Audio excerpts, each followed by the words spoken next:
alaikum wa rahmatullah.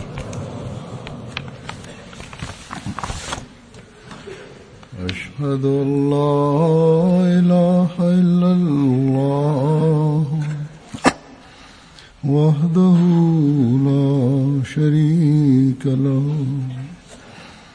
وأشهد أن محمدا عبده ورسوله أما بعد فأعوذ بالله من الشيطان الرجيم بسم الله الرحمن الرحيم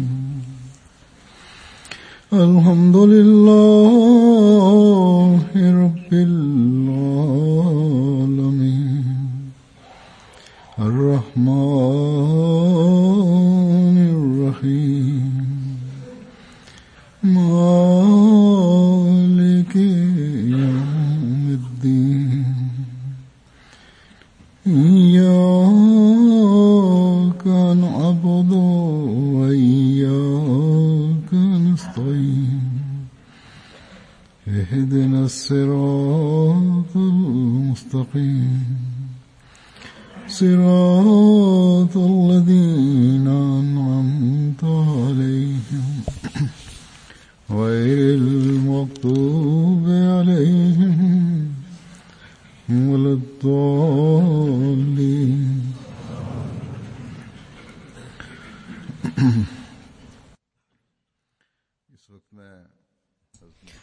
At this time, I will present some narrations of Hadhrat Muslih Maud, which are either directly or indirectly related to the promised Messiah.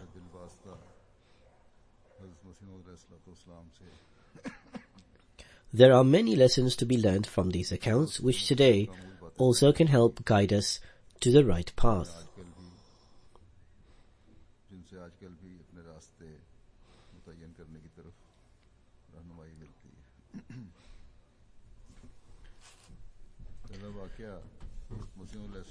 The first narration relating to the promised Messiah shows his passion and zeal for tabligh, for preaching, and what he expected of the Jamaat.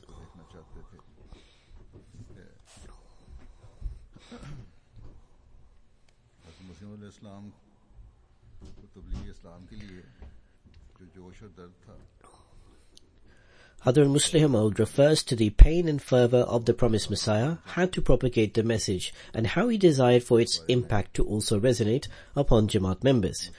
And relating the promised Messiah's views in this regard, Hadhrat Muslih Maud says, the promised Messiah would have remarkable thoughts and ideas about how to propagate the message of Islam.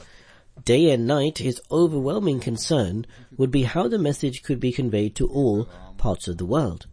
Once the promised Messiah suggested that members of the Jamaat should have distinct attire and clothing to distinguish them from others, and various suggestions were given on this, so that every person could become a means of tabligh in himself.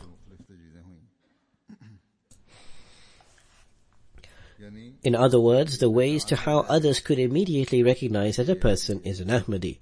Certainly, to simply appear different from others in appearance alone has no value. Undoubtedly, what the promised Messiah meant was that whilst others would notice an Ahmadi's clothing and then be drawn to his or her beliefs and practices, it would also serve as a constant reminder for Ahmadis themselves that they would be identified by others as an Ahmadi, and thus they must ensure they rectify and uphold a practical state and beliefs at all times. Thus, today also we should develop the understanding that although the clothes we wear are not of any value, we should still, at the very least, ensure that our appearance and outward state is such that others can immediately recognize that a person is an Ahmadi and is distinct from others.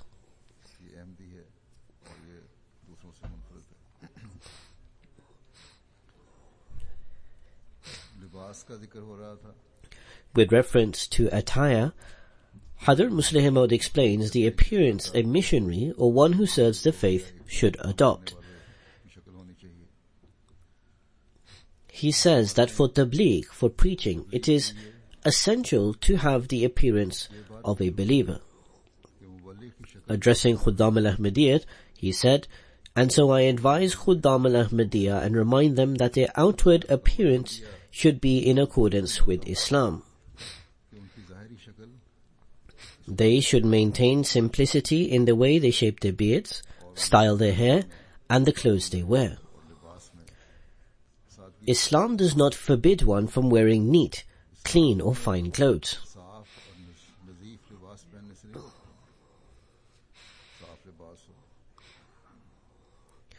In fact, Islam enjoins that one should be considerate of outward cleanliness and to avoid filth at all costs.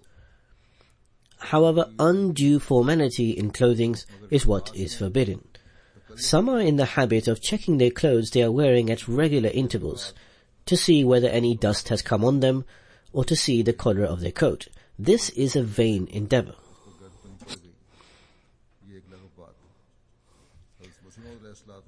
People would bring gifts of very nice clothes to the promised Messiah, and he would wear them. However, he never gave so much attention to his clothing that he would constantly brush his coat, nor did the thought constantly emerge in his mind that he should frequently check to see whether any specks of dust had fallen upon his clothes. He said that using a clothes brush is not forbidden. However, to spend the greater part of one's time doing so is something disliked.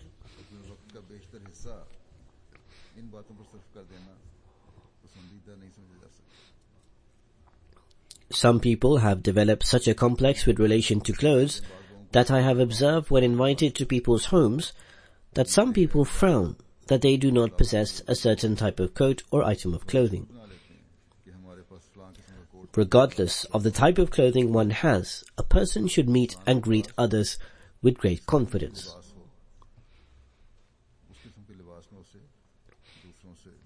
The real thing to keep in mind is to cover one's body properly, to adopt cleanliness and purity. If one has clothes that covers them properly and yet avoids meeting another person because he thinks he should have been wearing such and such clothes to do so, then this is not faith, but rather this is worldliness. Thus, this is a counsel for Waqfeen Zindagi, the life devotees, and for missionaries in particular, but also the members of the Jamaat generally, that do not give so much attention to your outward appearance that the real objective is left behind.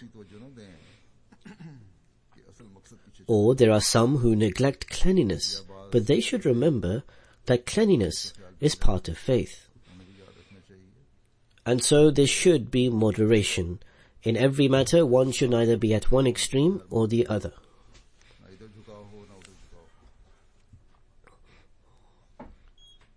Hazrat Musleh Maud narrates an account relating to tabligh, to preaching, and that special emphasis should be given on it. He says, on this particular occasion, when I went to Delhi, my astonishment was confounded when I observed that the people of Delhi had abandoned engaging in absurd debates.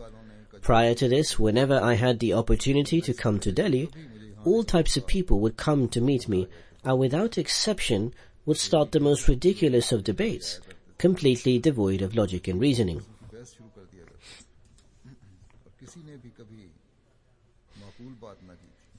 He says that I recall I was a young child then when I came here and stayed with a relative. One of our brothers, the brother of someone related from Hyderabad, also came to meet our maternal grandmother, with whom Hazrat Amma Jan, the blessed wife of the promised Messiah, was staying. Indicating towards me, this brother of the relative said, "Who is this boy?" Grandmother said, "He is a son of so-and-so." In other words, she gave the name of Hazrat Amma Jan. Hearing her name, the relative said, "What uproar your father has raised. People says he says many things against Islam." Hazrat Musleh Maud says, "Despite being very young, I did not become uneasy and apprehensive. As I was thoroughly versed in the debate of Jesus being alive, I started to speak on this topic. I said that all the promised Messiah has said is that Jesus, peace be upon him, has passed away. And the Messiah and the Mahdi prophesied to appear in this era will be from among this ummah, that is the Muslims. Hazrat Muslih Maud says that from among the verses of the Holy Quran that prove that Jesus has died, I had memorized the verse which begins, O Jesus, I will cause thee to die a natural death and will exalt thee to myself. And so I explained the whole subject in great detail based on this in an effective manner. The relative was surprised and said, truly from this it is proven that Jesus, peace be upon him, has died. So then why do these Maulvis raise such a hue and cry? I replied that you should ask the Maulvis why they do this. Hazrat Muslih Maud then says, so how did the grandmother react to this? There was an outcry from her, and she said, repent, repent. This child has already gone mad hearing about these things. You have only set a seal on his faith and strengthened his disbelief, his kufr.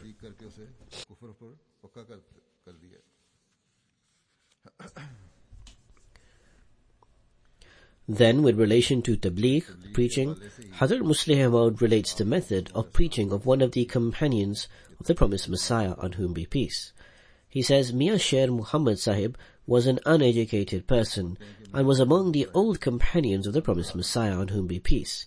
He was among those who devoted everything for the sake of the religion. He drove a horse or ox-driven carriage. He would pick up passengers from Flor, the name of a place, and take them to Banga. His method of tabligh was that after picking up his passengers, he would discuss issues with the passengers whilst taking them to their destination. He had subscribed to the Al-Hakam newspaper and would inquire if his passengers were literate, and if so, he would take the newspaper out from his pocket and say, this newspaper has come in my name. Please read it out to me. The passengers sitting in the carriage endure a bumpy journey, and so anything to pass time was most desirable. Thus the passengers would enthusiastically start to read out from Al-Hakam, and then Mian Sher Muhammad Sahib would himself start to question the passengers, as if to inquire about the meaning of the words of what was written. In other words, non-Ahmadi passenger would have to think and reflect and then provide the answer, and therefore it meant that the passengers understood the concepts well as a result.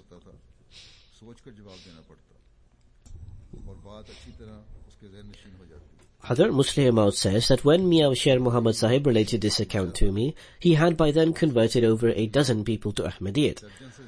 All of this he did only by making his passengers read Al-Fazl or Al-Hakam.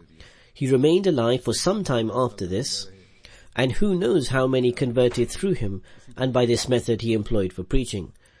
Hazrat Muslih Maud says, in short, to initiate the task of preaching, to only use major scholars and well-educated people is not necessary. In such areas where there are no educated or literate people, then even illiterate Ahmadi should be sent to us so we can teach them about our beliefs and doctrines orally. This guidance is especially for some of the far-off small Jamaats, so work can at least start for tabligh. If we wait, thinking a scholar must be present, then we would delay the work for an unknown period of time. Even now, despite the fact that there is a specific proportion of the Jamaat who are becoming missionaries, it will still not fulfill all our requirements for the near future. This is because the religious scholars have to study in depth into the minutest details of the religion, and to acquire this knowledge takes a considerable length of time. Despite this, the Holy Prophet ﷺ has said that religion is the name of ease.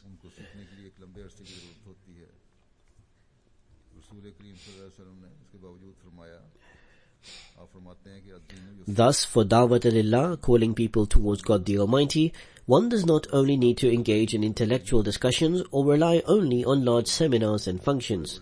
The best method of tabligh should be gauged based on the circumstances. There are many Ahmadis today also who devise their own methods of preaching and with the grace of Allah the Almighty find great success.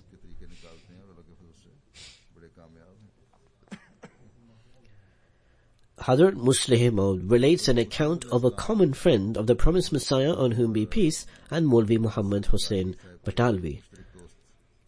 This is an interesting incident from the time of the promised Messiah, on whom be peace, relating to one of his friends, who also happened to be the friend of Maulvi Muhammad Hussain Batalvi. This common friend's name was Nizamuddin, and he had performed the Hajj, the pilgrimage, on 7 occasions. He was a very friendly and cheerful person. He was friends with both the promised Messiah, on whom be peace, and Muhammad Hussain Batalvi, and so when the promised Messiah, on whom be peace, made his claim, and Muhammad Hussain Batalvi declared the promised Messiah to be an infidel, it pained Nizamuddin deeply, because he was certain of the piety of the promised Messiah. He lived in Ludhiana, and whenever opponents spoke against the promised Messiah, he would confront them and say, "You should first learn about the state of the promised Messiah before his claim." He is a very pious man, and after living with him, I have witnessed that he, the promised Messiah, on whom be peace, is ready to accept anything that can be explained through the Holy Quran. He is never deceitful. I am certain that he will immediately agree if it is explained through the Holy Quran that his claim is false. Oftentimes, Nizamuddin Sahib used to quarrel with people regarding this matter, and he used to say that when I visit Qadian, I will see if really the promised Messiah does not renounce his claim. Nizamuddin Sahib said that I will open the Holy Quran in front of the promised Messiah, and I will share with him a verse supporting the ideology that Jesus, peace be upon him, is alive, and he was raised to the heavens. He would accept this view immediately. I know that he most certainly does not object once he has been convinced from the Holy Quran. At last, one day he thought about travelling to Qadian from Ludhiana, and immediately upon arrival he asked the promised Messiah that, "Have you forsaken Islam and disavowed the Holy Quran?" The promised Messiah, on whom be peace, said, "How is this possible? I believe in the Holy Quran and my firm faith is in Islam." Nizamuddin said, "Alhamdulillah, I say to people that the promised Messiah could never disavow the Holy Quran." Nizamuddin Sahib then said, "What if I present 100 verses to prove that Prophet Jesus, peace be upon him, is alive? Will you then accept it?" The promised Messiah, on whom be peace, said, "Let alone hundreds of verses, if you simply present one such verse, I will accept it."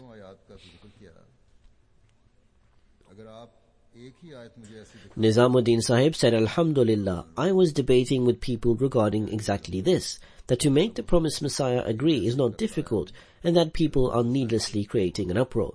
Then Nizamuddin Sahib said, "If not hundreds of verses, what if I present 100 verses to prove that Prophet Jesus, peace be upon him, is alive? Will you then accept it?" The promised Messiah, on whom be peace, said, "I have already stated that I will accept it if you present only one verse citing this. It is equally important to follow every single word of the Holy Quran as it is to follow 100 verses. It is not a question about 1 or 100 verses." Nizamuddin Sahib said, "All right, if not 100, what if I present 50 verses? Would you then promise to renounce your claim?" The promised Messiah said again, "I have already stated that if you present only one verse, I am willing to accept it." As the promised Messiah, on whom be peace, continued to express resolute firmness regarding this matter, Nizamuddin Sahib thought that perhaps there are not as many verses in the Holy Quran to prove this point regarding this matter. So he said, "All right, if I present 10 verses to you, then will you accept it, surely?" The promised Messiah laughed and said, "I stand by what I have stated earlier. That is, present just one verse." Nizamuddin Sahib said, "All right, I will now take leave and will return in 4 to 5 days and present before you those verses of the Holy Quran." During those days, Maulvi Muhammad Hussain Batalvi was in Lahore, and Hadrat Khalifatul Masih I was there as well. At that time, the conditions of a debate with Maulvi Muhammad Hussain Batalvi were being negotiated. That is, the debate was with the promised Messiah, and the terms and conditions for this debate were being settled between Hadrat Khalifatul Masih I and Maulvi Muhammad Hussain Batalvi, and there was also some exchange of letters between the two. The topic of the debate was the death of the Messiah. Maulvi Muhammad Hussain Sahib Batalvi used to say, "Since this verse of the Holy Quran is a commentary to a specific hadith, for this reason, when something can be proven from the hadith, it should be considered part of the Holy Quran. For this reason, this debate on the life or death of Jesus should be carried out in light of the hadith." Hadrat Khalifatul Masih I stated the Holy Quran has precedence over Hadith. For this reason, you will certainly have to prove your claim from the Holy Quran. For many days a debate on this topic continued, and in order to shorten this argument and to make this debate happen in some way or the other, Hazrat Khalifatul Masih I accepted many conditions set by Maulvi Muhammad Hussain Batalvi. And Maulvi Muhammad Hussain Sahib was very happy that Hazrat Khalifatul Masih I is accepting all my conditions. While this was happening, Mian Nizamuddin Sahib arrived and said, "Stop all the debates. I met the promised Messiah on whom be peace, and he is willing to repent and renounce his claims. Since I am your friend, and also Mirza Sahib's as well, this disagreement has caused me a lot of discomfort. I was aware of Hazrat Mirza Sahib, the promised Messiah, had a virtuous disposition. For this reason, I visited him and made him promise that if 10 verses from the Holy Quran regarding the physical ascension of Prophet Jesus are presented before him, then he will accept the belief that Prophet Jesus is alive. You, Maulvi Muhammad Hussain Batalvi, should now share those verses with me." There was a lot of anger in Maulvi Muhammad Hussain Sahib Batalvi's disposition. He said angrily, "O wretched one, you have ruined everything for me. For the past 2 months, I argued with and convinced them to discuss in light of the Hadith, while you have taken the discussion to the Holy Quran again." Mian Nizamuddin Sahib said, "Alright, so you do not even have 10 verses to support your point of view?" Maulvi Muhammad Hussain Sahib Batalvi replied, "You are an illiterate person. You do not know what is the meaning of the Holy Quran." Mian Nizamuddin Sahib said, "Alright, I am where the Holy Quran is," and he returned to Qadian, where he took the bet at the hand of the promised Messiah. Hazrat Musleh Maud says that look at the certainty of belief the promised Messiah had on the Holy Quran, and he used to say with such steadfastness that the Holy Quran could not be against him. This does not mean that the Holy Quran had a special relation with the promised Messiah, or that the Holy Quran had a special bond with Jamaat-e-Ahmadiyya. The Holy Quran will show the truthful way, and it will support the party which sides with the truth. Since the promised Messiah was certain that he was with the truth, so the Holy Quran was with him. This is the reason that why the promised Messiah used to say that if any of my claims are not conformable with the Holy Quran, then I will shun them entirely. Certainly, this does not mean that the promised Messiah had any doubts regarding his claim. On the contrary, the reason he said this was that he was so certain that the Holy Quran would testify for him. It was this hope that made him successful in the world. Therefore, every Ahmadi should always be confident that the Holy Quran is with the promised Messiah on whom be peace and with Jamaat-e-Ahmadiyya. And it is this support of the Holy Quran that increases the numbers of the Jamaat by illuminating the hearts of pure-natured people every day.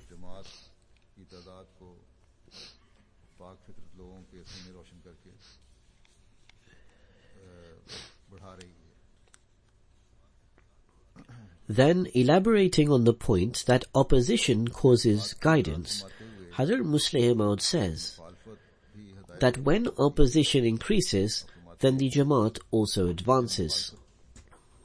And when opposition increases, then the miraculous support and help of Allah the Almighty also increases.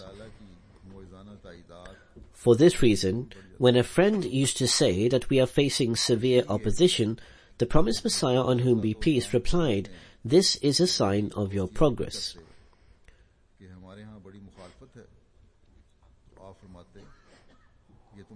The Jamaat progresses in areas where it faces opposition, because due to opposition, many people who are ignorant are also introduced to the Jamaat.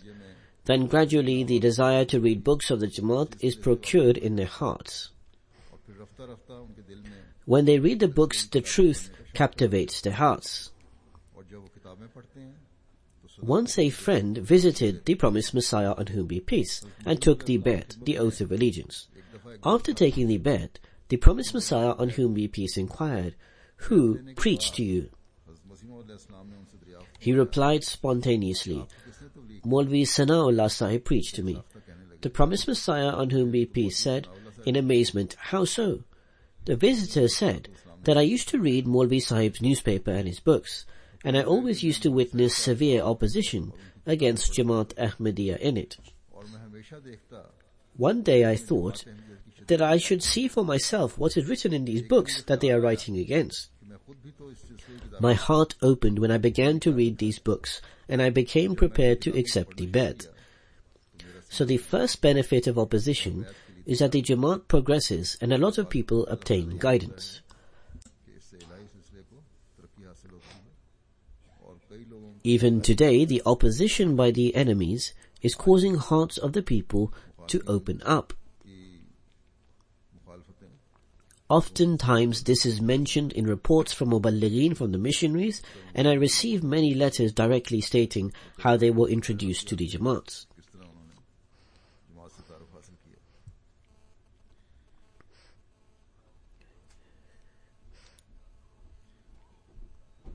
Muslim माऊद While mentioning how Allah the Almighty grants wisdom to even an illiterate person after accepting Ahmadiyyat, and how that person is always ready to respond, Hazrat Muslih Maud says that there was a person named Mia Noor Ahmad Sahib from an area in Ludhiana. कि एक शख्स मियां नूर मोहम्मद साहब He had taken up the responsibility to propagate the message of Islam to lower castes. He used to propagate to the cleaners, many amongst whom were Christians. Thousands had become his followers. और सैकड़ों खाकरों They accepted the promised Messiah on whom be peace, and some of his followers used to visit Qadian because they thought that he is a spiritual guide of our spiritual guide. यहाँ भी आ जाया करते थे क्योंकि वो समझते थे कि हजरत Mirza In order to oppose the promised Messiah on whom be peace and to make a jest of the claim of the promised Messiah, one of our uncles labeled himself as a spiritual guide of Christians. उड़ाने के लिए His claim was that I am Lal Beg, that is a priest of the lower caste. और तो कुछ नहीं कर सके चूड़ों का पीना शुरू कर दिया और इनका दावा था कि मैं लाल बेग हूँ यानी Once some of those people from the lower caste who had converted to Islam visited Qadian. They were in the habit of smoking hookah, smoking pipe. They were in the gathering of this person who labeled himself as a spiritual guide of the lower castes. This person was actually a Mughal himself. When they saw hookah in this gathering, they sat down with him for the sake of the hookah. जिसमें जो उन्होंने हुक्का देखा Hazrat Muslih Maud, may Allah be pleased with him, says that this uncle of ours started a religious dialogue with them. He inquired, why have you come to visit the promised Messiah? You are actually my followers. What has Mirza Sahib, the promised Messiah, given you? Those people were illiterate as people of the lower caste are normally. वो लोग अनपढ़ थे जैसे When Hazrat Muslih Maud is narrating this incident, it is almost 40 years ago. बयान कर रहे हैं So then he says that nowadays these people are very sensible, but this is 40 years from today. This means that at the time of the promised Messiah, these people were completely illiterate. However, when our uncle inquired from them what the promised Messiah has given you, they replied that we do not know anything else, but we are able to understand one thing, कि हम और तो कुछ नहीं जानते that people used to call us sweepers, but we accepted Ahmadiyyat. पहले हमको However, due to our relationship with the promised Messiah, they now call us Mirzai. मैं मिर्जाई कहते हैं So we were sweepers, but now we have become Mirzai. On the contrary, you were a Mirza Mirza बन before, but now due to your opposition against the promised Messiah, you have become sweepers. की वजह से चूड़े बन गए Hazrat Muslih Maud says that apparently these incidents are amusing. However, there is a philosophy of wisdom within them. These illiterate people expressed with their tongues the meaning of the fact that Allah the Almighty destroys enemies of prophets and grants success to the believers. Therefore, the truth is that as soon as someone becomes an Ahmadi, his wisdom regarding religious matters is sharpened, and he can surpass even scholars. की अकल मजहबी अमूर में तेज हो जाती है Nevertheless, if this matter is disregarded, even then, who is such an Ahmadi about whom it can be said that his level of people are not present in this world? Instead, every Ahmadi, in terms of wisdom and knowledge, according to his level, is more sensible than any Christian, Hindu, Sikh, and non-Ahmadi in religious matters. अपने तबके के हर ईसाई हिंदू सिख और गैर हिंदी से ज्यादा होशियार होगा यानी मजहबी अमूर में Hazrat Muslih Maud narrates an incident regarding the distinctive manners of sincerity of Ahmadis the desire of the promised Messiah on whom be peace to fulfill a revelation, then facing the enemy due to Ahmadiyyat, the transformation of animosity to love due to Ahmadiyyat. और अहमियत की वजह से ही दुश्मनी का मोहब्बत में बदल जाने का एक वाकया. He says that I remember in my childhood when the people from the district of Gujarat visited Qadian. At that time, Sialkot and Gujarat were considered centers of the movement. Gurdaspur was far behind in this regard because it is an established custom that a prophet does not receive much appreciation in his hometown. During that time, Sialkot was number 1 and Gujarat was number 2. I remember the faces of many people from Gujarat even to this day. I remember that many of them used to travel to Qadian on foot with sincerity in order to fulfill the prophecy of the promised Messiah which stated, Yatika min kulli fajjin amik. They did not walk to Qadian due to financial hardship. Rather, they did so in order to fulfill the prophecy. पैदल चलकर कादियान आए, माली तंगी की वजह से नहीं, बल्कि इल्हाम पूरा करने के लिए. There were many sincere people amongst them who were very close to the promised Messiah on whom be peace. This incident is also regarding those people from the district of Gujarat, and it is often narrated by the late Hafiz Roshan Ali Sahib, and I have mentioned it during the days of the Jalsa Salana. There was one group that was walking on foot from one side, and the other group was coming from the other side on foot. When these two groups met with each other, they started crying.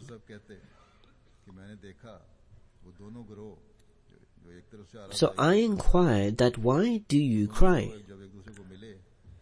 They replied that a part of us are those who accepted Ahmadiyyat first.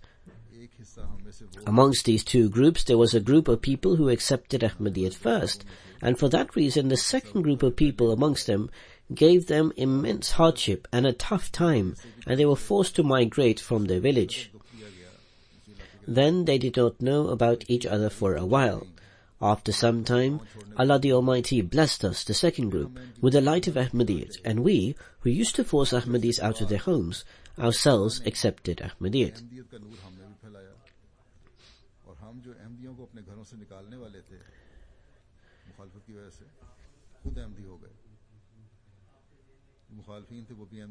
Now that we arrived here, then coincidentally, by Allah the Almighty's wisdom, we met those brothers of ours whom we had forced out of their homes. When we saw them arriving from there, our hearts were laden with passion, because it was these people who used to call us towards guidance, and we always used to oppose them, and were their enemies so much so that we forced them out of their homes. Today, by the grace of Allah the Almighty, we have been united. For this reason, we became emotional and started crying. Therefore, these are the blessings of Ahmadiyyat, that it unites those who have been separated. Satan puts obstacles between them, but Ahmadiyyat unites them again, and inshallah these incidents will occur again.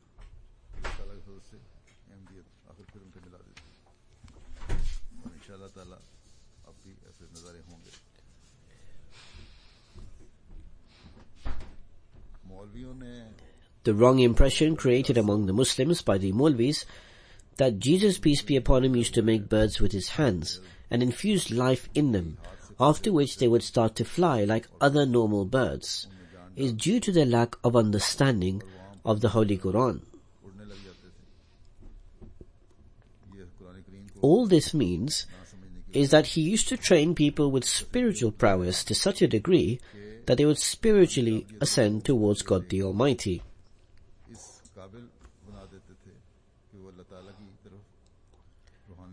A Maulvi who shared this belief regarding Jesus, peace be upon him, was once conversing with the promised Messiah alayhi salam, on whom be peace. Hazrat Musleh Maud writes that the promised Messiah on whom be peace once asked a Maulvi that according to him, Prophet Jesus, peace be upon him, used to make birds. Therefore, some of the birds that we see in the world today have been created by God the Almighty, while some are those who have been created by Jesus. How would he make the distinction between the two, as to which ones have been created by God the Almighty, and which ones by Jesus, peace be upon him? The Maulvi Sahib replied in Punjabi, saying it was very difficult now because the birds created by God and Jesus have all mixed together. Therefore, it is now difficult to distinguish between the two.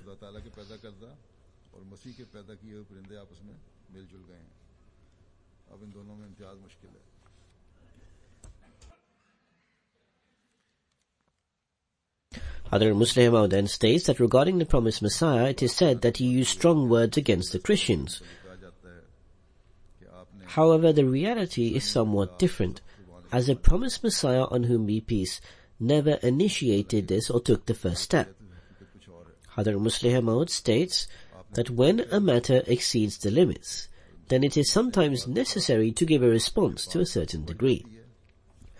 Through the ages, Christians have always attacked the Holy Prophet, peace and blessings of Allah be upon him, and because the Muslims did not respond, therefore the Christians always assumed that the founder of Islam was full of flaws, and that if there was any religion that was flawless, then it was in the life of Jesus. They wrongly interpreted the civility of the Muslims.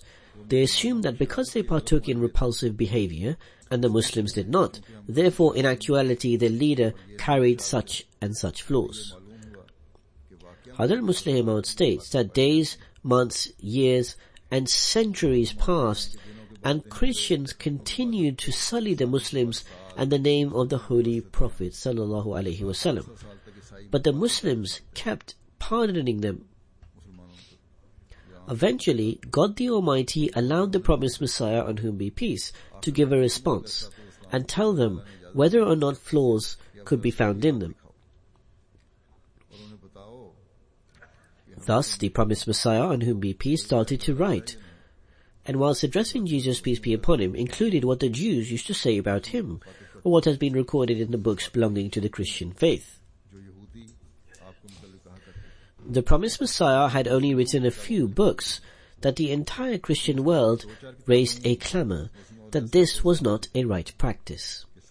The promised Messiah stated that he had told them from before this was not the right practice, but they, the Christians, never took heed, and now they were on the receiving end, and thus they have finally realized that this is not the right practice.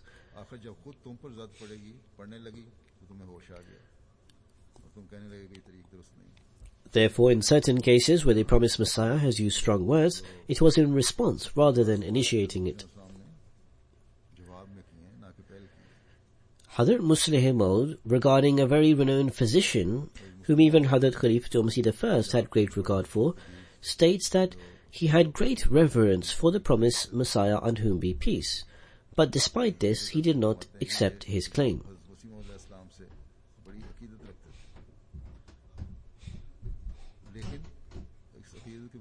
There is a very interesting incident in relation to him.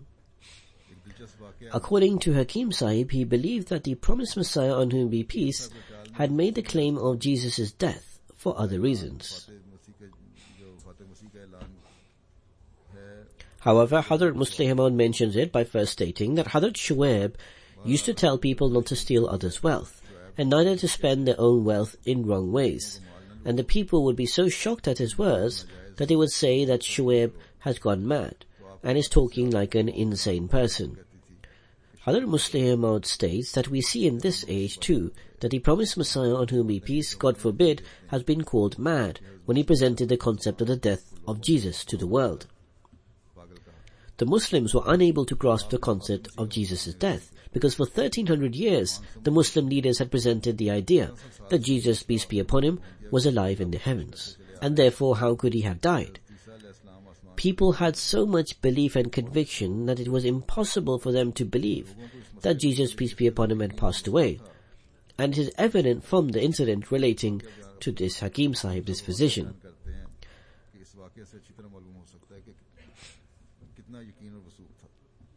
Hadhrat Musleh Maud states that there was a renowned physician called Hakimullah Din of the Punjab, and even Hadhrat Khalifatul Masih I acknowledged his abilities as a physician.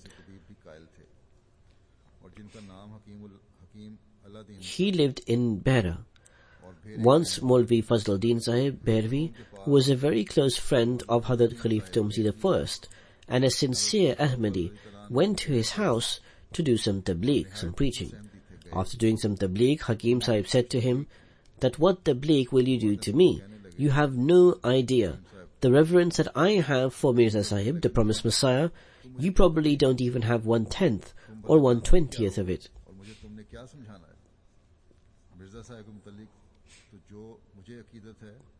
Maulvi Fazl-Din Sahib became very happy upon listening to this and thought that perhaps he is an Ahmadi at heart, and therefore said, I am very happy to hear that you have great reverence for the promised Messiah, and I would be delighted to hear more of your thoughts about the community.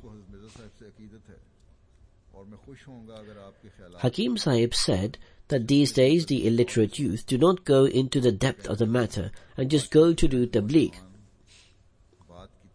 Now you have come to explain to me the concept of the death of Jesus, yet you do not even know the wisdom behind Mirza Sahib presenting this concept. So Maulvi Fazl-Din Sahib stated that go ahead and explain. He said, listen, the fact is that Mirza Sahib, the promised Messiah, has written the book Barahin-e Ahmadiyyat. There has not been a single Muslim who has written something like it. Mirza Sahib has placed such truth inside it that no other book of a Muslim can match it. It is like a wall that is stood against the attacks from other religions. However, the Maulvis are so foolish and thoughtless, and instead of thanking him and honoring him by saying that from now on they will only use his arguments, rather they started to pass edicts of disbelief against him.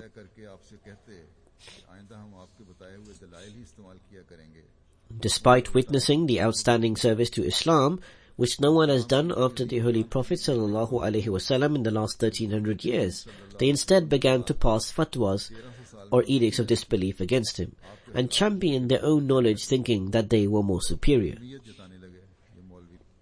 Mirza Sahib, the promised Messiah, became infuriated at this, and so he should have been. This is Hakim Sahib who is saying this, the physician. And he continues, and now he begins his argument from here, and he says that therefore the promised Messiah on whom be peace said to the Maulvis, if you really think you are scholars and are proud of your knowledge, and even though the concept of Jesus being alive has so clearly been established in the Holy Quran that it is impossible to prove the death of Jesus, however, I shall prove his death from the Holy Quran, and if you have the strength, then you should come to refute it. So he says that to prove the foolishness of the Maulvis, he presented the concept of the death of Jesus and put forth his arguments from the Holy Quran. So this Hakim Sahib states that now even if the Maulvis try their utmost and all the Maulvis of India unite still, they will not be able to challenge Mirza Sahib, the promised Messiah's arguments. Mirza Sahib has caught them out in such a way that they dare not to raise their heads. So Hakim Sahib states that there is only one solution. Although there is no concept of the death of Jesus because he is still alive, but there is only one way to resolve this issue of the Maulvis. That is this dispute, and that is that all of the Maulvis should get together and collectively go to the promised Messiah on whom be peace and apologize to him that they have dishonored him by passing edicts against him and ask to be forgiven. Then watch how Mirza Sahib will prove through the Holy Quran that Jesus is alive. This indeed was his own interpretation.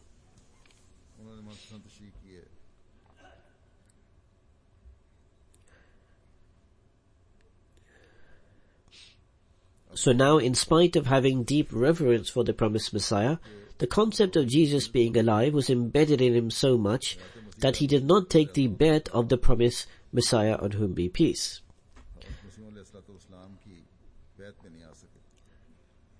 Therefore, it is a great blessing of God the Almighty upon a person who is able to accept the Imam of this age. We should always remember that the concept of the death of Jesus, peace be upon him, is not simply a difference in ideology. In fact, it is important in upholding the oneness of God the Almighty, and the promised Messiah was to come and establish the oneness of God the Almighty.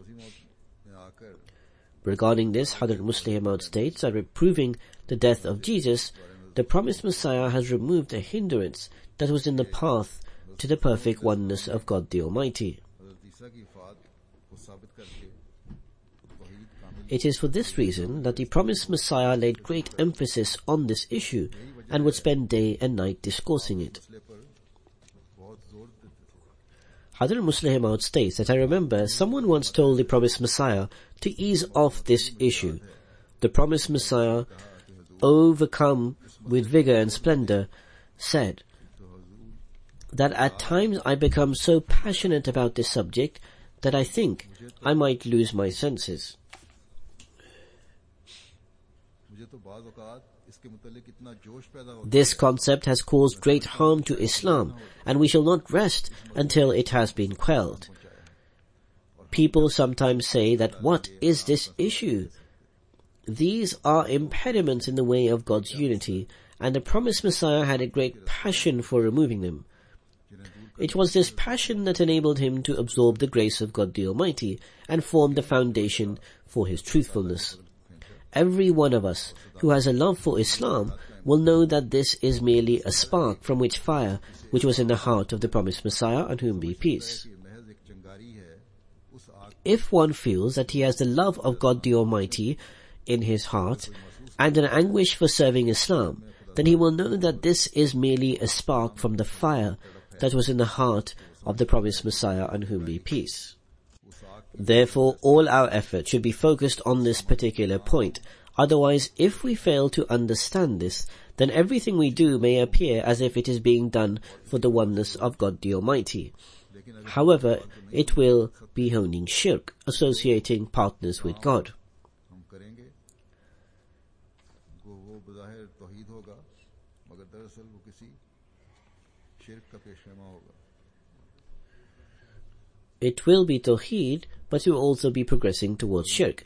How does this happen? Hadrat Musleh Maud relates an incident that during the time of the promised Messiah, on whom be peace, there was a person who used to study here and would argue every day that the Holy Prophet, may the peace and blessings of Allah be upon him, has knowledge of the unseen. He was Alimul Ghaib. He was wearing a Rumi-style cap, and someone asked him that did he believe that the Holy Prophet sallallahu alaihi wasallam was aware of this? उसे बुलाया और कहा कि क्या तुम समझ सकते हो Without any shame, this person immediately responded that certainly he was. बगैर कोई शर्म The reason Hadrat Musleh Maud gave for this was that people go as far as Wahdaniyat as regards to belief in God, but they do not reach Ahadiyat. Both need to be understood, Wahdaniyat and Ahadiyat. They go as far as Wahdaniyat, but they do not reach Ahadiyat, where a person realizes that although humans to a certain extent are also Khaliq, the creator, and Razik, the provider, but the being of God is separate from his creation. राज़िक है They are certainly not the same and never can be. अलग है और मखलूक अलग है दोनों में कोई इत्तेहाद I will briefly explain both Wahdaniyat and Ahdiyat with reference to the lexicons so that it makes it easier to understand. लुग़ती हवाले से वज़ाहत God is indeed Wahid as well as Ahad.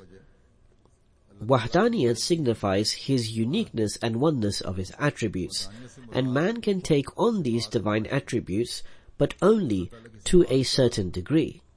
एक हद तक Indeed, the most excellent example of this that can manifest in any human was in the Holy Prophet, may the peace and blessings of Allah be upon him. However, in their most perfect form, they can only exist in God the Almighty. बात में कामिल Ahad signifies the oneness of the being of God the Almighty, and nothing can even be imagined in comparison to Ahad. और आहद के मुकाबले पर दूसरी So, true oneness of God is established when the concept of Ahadiyat is understood, as Hadrat Musleh Maud has explained. उस वक्त कायम होगी जब May God the Almighty enable us to fulfill the objectives of the promised Messiah alayhi salatu wassalam, on whom be peace, and establish the true oneness of God the Almighty. हकीकी तौहीद के कायम करने वाले हों।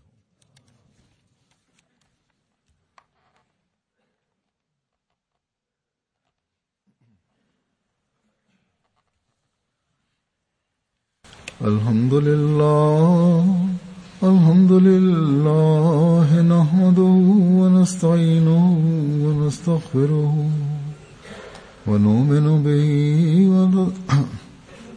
ونؤمن به ونتوكل عليه ونعوذ بالله من شرور أنفسنا ومن سيئات أعمالنا من يهده الله فلا مضل له ومن يضلل فلا هادي له ونشهد أن لا إله إلا الله ونشهد أن محمدا عبده ورسوله عباد الله رحمكم الله إن الله يأمر بالعدل والإحسان وإيتاء ذي القربى وينهى عن الفحشاء والمنكر والبغي يعظكم لعلكم تذكرون اذكروا الله يذكركم وادعوه يستجب لكم ولذكر الله أكبر.